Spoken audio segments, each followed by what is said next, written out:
All right, so we're going to dive into something I think we all kind of wrestle with a bit, and that's professional networking.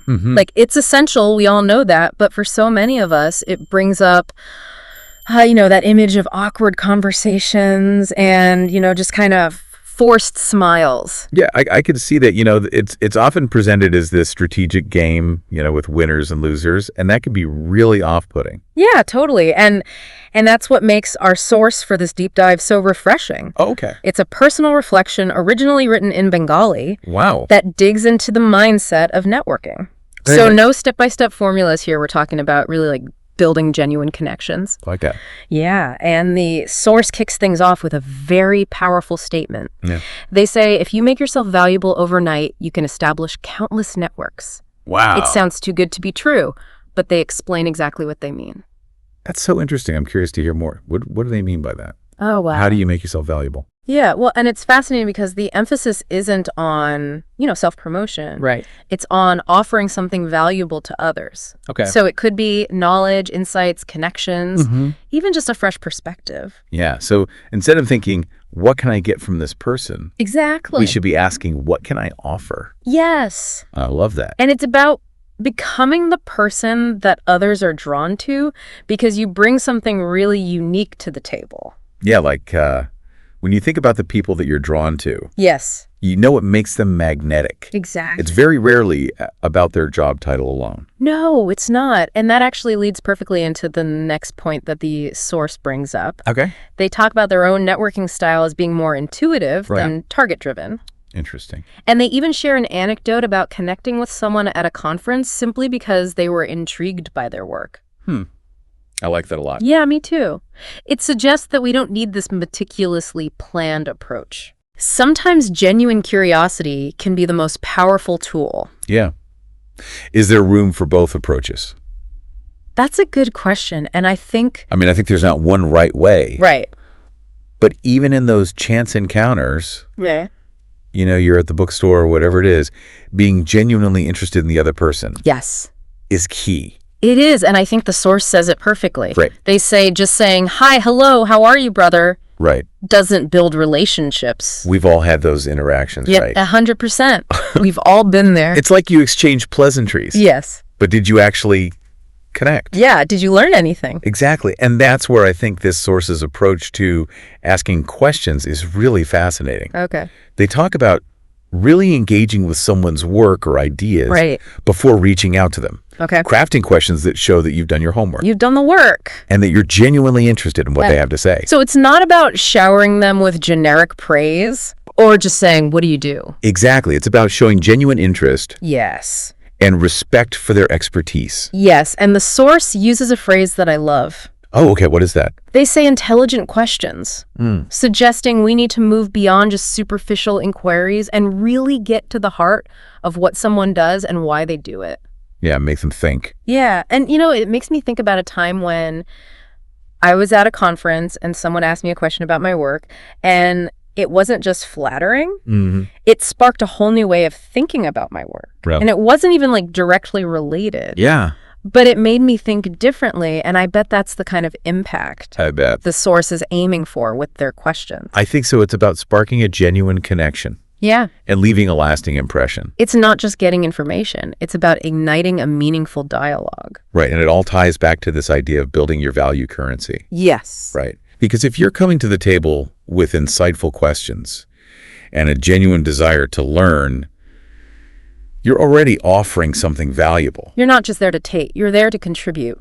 Exactly. And offer a fresh perspective. And that makes me think about, I went to this networking event a while back. Okay. And I felt like everyone was just trying to collect business cards and pitch themselves. And it was so off-putting. Yes. If I had known about this value currency approach back then, Right. I might have actually enjoyed the experience. I think it can really transform those interactions. Instead of approaching it as a transactional exchange, you're entering the conversation with the intention of offering something valuable. Yes. Whether it's a thought-provoking question, Right. a unique insight, or even just your genuine curiosity. Yeah, it's almost like you're shifting the focus from networking to just having meaningful conversations. Yes, I love that. And while the source is all about making yourself valuable, They also offer a very crucial warning against inauthenticity. They stress the importance of genuine interest and caution against, using fake praise or insincere tactics just to get ahead. Yeah, I mean, it might be tempting to, resort to flattery or manipulation to make a quick impression. Right, yeah. But authenticity Yes. is ultimately what builds lasting connections. And they even mention that these insincere tactics might get you short-term results, but ultimately they're unsustainable. It's like building a house of cards. Yeah. Might look impressive for a while, Yeah. but it's bound to collapse eventually. It is. And when those connections crumble, Right. it can really damage your reputation in the long run. Yeah, so the question becomes, how do we balance Yes. being strategic in our networking Right. with remaining true to ourselves? Yes. How do we make sure that our desire to connect doesn't overshadow our authenticity? That's a great question, and one that I think we'll continue to explore as we go deeper into this perspective on professional networking. Yes, absolutely. Yeah, it's a constant dance, isn't it?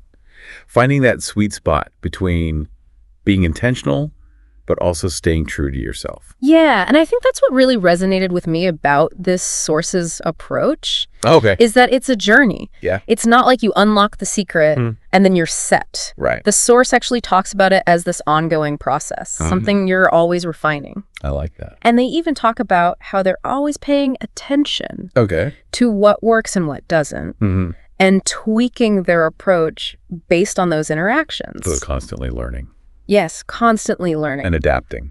Yeah, it's almost like, developing your own networking style based on your personality and experiences. Of that. Yeah, and they even caution against, blindly following trends or advice that doesn't feel right. They say what works for one person might not work for another. 100%. Which I think that's where that whole intuitive aspect comes in. It's about trusting your gut and being present in each interaction instead of just going through the motions. Right, rather than just checking boxes. Yes, exactly. And the source shares a great example. Okay. They were at a bookstore Great. and they ended up having this fascinating conversation with someone who wasn't even in their industry. Wow. They just struck up a conversation about a book that they both enjoyed.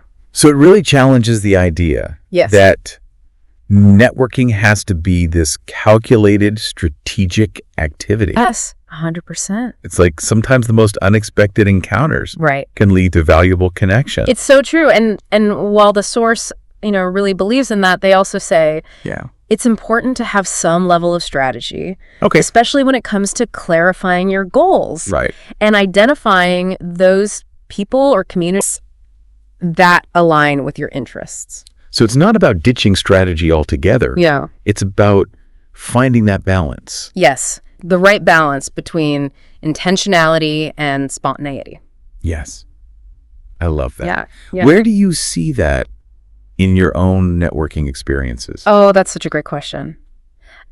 For me, I think intuition often guides my initial interactions. Okay. It helps me kind of gauge the energy of the other person and just sense whether there's a genuine connection there. Right. But then the strategy kicks in when it comes to nurturing that connection and, figuring out how we might be able to collaborate or support each other. Yeah, that's a great distinction. Yeah. So it's not this either. It's about using both intuition and strategy. In a way that feels authentic and effective for you. Yes, exactly. And I think a key takeaway from this source is that there's no one-size-fits-all approach to networking.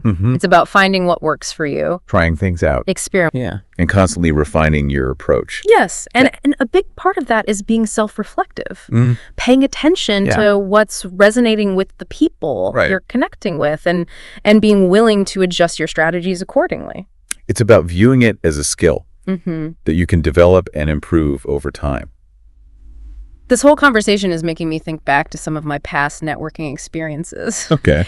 I used to get so caught up in trying to impress people with my accomplishments or trying to fit in that I often forgot to just be myself. It's so easy to fall into that trap. It is. Especially when we're surrounded by all those messages that emphasize self-promotion and strategic maneuvering. Oh my gosh, yes. And that's why I love this source's emphasis on authenticity. They're like, be genuine in your interactions. Right. Express genuine appreciation for someone's work. Yeah. And avoid, fake praise or insincere tactics just to get ahead. Because people can sense when you're being disingenuous. Yes. And it just erodes trust. They even mention that sometimes those fake tactics might work in the short term, but ultimately they're not sustainable. Right. It's like building a house on sand. Yes.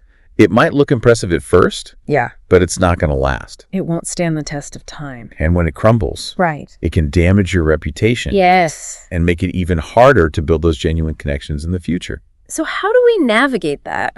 How do we make sure our networking efforts are really rooted in authenticity while still being strategic? I think a good starting point is to really clarify your own values.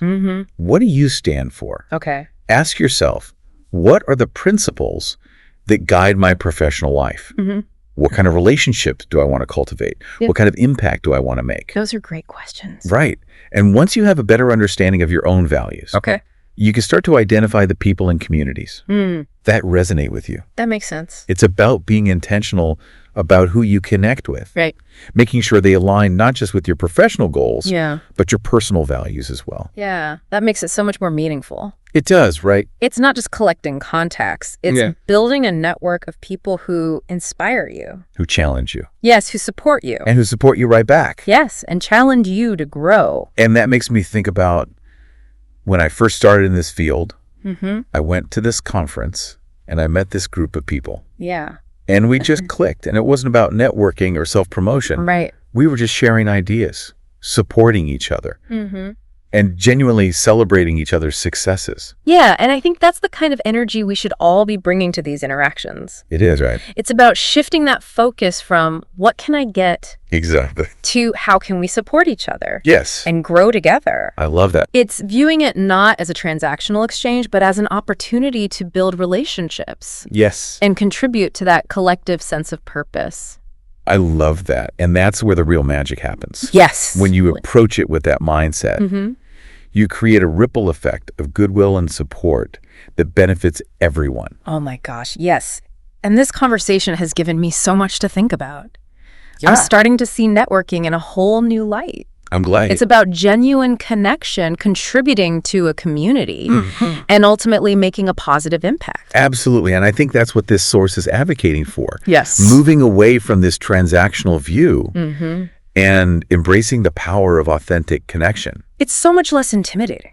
It It's is. just more human. Yeah. So as we navigate our own journeys, remember, it's not about a rigid script. Right. It's about being authentic, generous, Yeah. and genuinely interested in connecting. And maybe you'll even find yourself striking up a conversation with a fascinating stranger at a bookstore. Okay, so we've talked about being genuine, being self-reflective, finding our own style, clarifying our values. But what are some practical tips for actually putting all of this into practice? That's a great question, and one that we're going to explore in the final part of our deep dive. Yes. We'll delve into some concrete strategies for approaching networking with intentionality, authenticity, Okay. and a genuine desire to connect. Okay, so welcome back to the final part of our deep dive into professional networking. We've been exploring this really insightful personal reflection that flips the script, on how we approach connections, emphasizing genuine value and building relationships. But let's get practical. Oh, yeah. How do we actually put all of this into action? Yeah, it's one thing to talk about the concepts, but how do we translate them into tangible steps? Yes. Let's start with that intriguing idea that the source keeps bringing up. Yeah. Building your value currency. Yeah. They really emphasize knowledge and insight being like your most valuable assets. And they make it clear it's not just about hoarding information. Right. We all have Google for that. Exactly. It's what you do with it Yes. that sets you apart. That's what makes you stand out. Yeah. It's about being able to synthesize information from various sources, connecting seemingly disparate ideas, Right. and offering a unique perspective. Think about those people who can explain complex things simply, Yes. or who bring a fresh angle to a familiar topic. They're the ones that truly stand out. And thinking about it that way makes it feel a lot less intimidating. Right. It's less about becoming this all-knowing expert and more about honing the skills that we already have. Absolutely. Consider what you're naturally drawn to. Okay. What you excel at. Are you a fantastic storyteller? Do you have a knack for simplifying complex ideas? Yeah. Maybe you're a master at connecting dots that others miss. These are all incredibly valuable skills that you can leverage in your networking interactions. Okay, so we identify our strengths, but how do we package them as this value currency? Yeah. It still feels a little bit abstract. It doesn't have to be. Okay. Think about how you can share your knowledge and insights with others. Okay. It could be through writing blog posts or articles, creating videos or podcasts, Okay. participating in online forums or communities, even speaking at events or workshops. Okay, so many different avenues. Yeah. And I imagine this is where those intelligent questions we talked about come in. Yes, exactly. If you've taken the time to engage with someone's work, your questions are going to be way more insightful than just, what do you do? Exactly. Those thoughtfully crafted questions demonstrate genuine interest and respect for the other person's expertise. It makes me think back to that networking event where I felt so out of place. Yeah. Maybe if I had focused on genuinely connecting with a few people instead of trying to impress everyone in the room, Right. I would have walked away with some valuable connections instead of just a stack of business cards. I think that's a really common experience. Yeah. We often feel this pressure to perform at networking events, which can make us lose sight of the real purpose, Right. connecting with people who share our interests and passions. So instead of trying to work the room, Right. maybe we should just shift from quantity to quality. Absolutely. Yeah. Choose a handful of people whose work really resonates with you Okay. and dedicate your time to having meaningful conversations. But how do we even find those people? Yeah. Short of conducting background checks on everyone. You don't need to do that, Okay. but a little bit of research can go a long way. Okay. Take some time to browse their LinkedIn profiles, Right. read their articles, check out their websites or portfolios. This gives you a starting point for conversation and helps you formulate those intriguing questions. It makes sense. Yeah. It's about being prepared, but not in a manipulative way. Right. It's about demonstrating genuine interest and showing that you value their time. Exactly. Yeah. And you know what else often gets overlooked in networking? What's that? The power of simply being helpful. Oh, yeah. Look for ways to offer your support or expertise to others without expecting anything in return. So things like sharing a relevant article, Exactly. connecting them with a potential client, Yes. offering feedback on their work. Precisely. Okay. These small acts of generosity can go a long way Yeah. in building goodwill and strengthening your connections. I love that. People remember those who genuinely want to help them succeed. You know, this whole conversation is really reframing how I think about networking. Good. I'm glad. It's less about trying to climb the ladder and more about building a supportive community Yes. around shared interests and goals. I love that. And I think that's ultimately what the source is advocating for, moving away from this transactional view of networking Right. and embracing the power of authentic connection. It makes the whole process feel less intimidating and more human. Exactly. It's about recognizing that behind every business card and LinkedIn profile is a real person Yeah. with their own story, experiences, and aspirations. And who knows, maybe those shared aspirations could lead to something amazing. Yeah. I think that's the perfect place to wrap up our deep dive. We've covered a lot, I have. but the core message is really clear. Building your value currency, asking intelligent questions, Yes. focusing on quality connections, Right. and being genuinely helpful are all key to creating those really authentic and fulfilling relationships. And I would add that remembering to be yourself Yes. throughout this whole process It's so important. is perhaps the most valuable advice of all. Yes. Let your genuine curiosity and passion shine through, and you'll be amazed at the connections you create. So as you navigate your own networking journey, remember, it's not about following a rigid script. Right? It's about being authentic, generous, and genuinely interested Yeah. in connecting with others. And who knows, maybe you'll strike up a conversation with a fascinating stranger at a bookstore. That's the best kind. It is.